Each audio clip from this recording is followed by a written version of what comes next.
In today's video, I'm going to teach you how to integrate Airtable with Jotform workflows. This process is incredibly useful if you're looking to streamline your data collection and management by automating some of the workflows between these two powerful tools.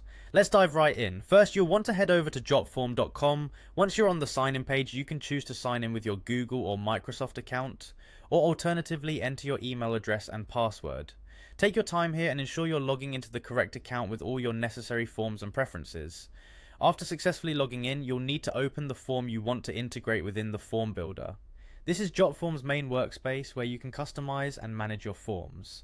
Spend a few moments reviewing your form and making sure all your required fields are configured perfectly for your needs. Next, navigate to the top middle of your screen and click on Settings. From the new menu on the left, select Integrations.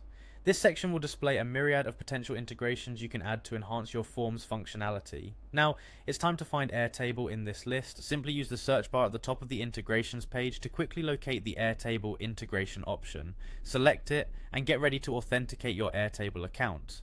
Connecting to Airtable is a critical step that allows Jotform and Airtable to communicate seamlessly. It's essential to make sure your login credentials for Airtable are handy and that you grant the necessary permissions to allow integration. Once authenticated, you'll be prompted to choose the specific Airtable base and table you'd like to connect to.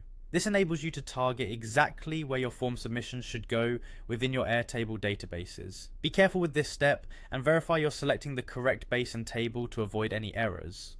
Following this, you'll map your fields. This is where you'll align your Jotform fields with corresponding fields in Airtable. If mapped correctly, this process ensures that all the data submitted through Jotform will end up in the right place in your Airtable table. This step is crucial for maintaining data integrity and organization. Now, before you finish, make sure to toggle on the option to create a new record in Airtable every time a submission is made through your form. This automatic action is what will make your workflow seamless and efficient, pulling form submission data directly into Airtable without manual input. Finally, save your integration. This step confirms all changes and locks in your settings, enabling the workflow to become active. Double check everything to ensure the settings reflect what you expect. And there you have it. With these steps, you've successfully integrated Airtable with Jotform workflows. Enjoy a more dynamic and efficient management process as your data seamlessly cascades from Jotform straight into Airtable. Thanks for watching and see you in the next video.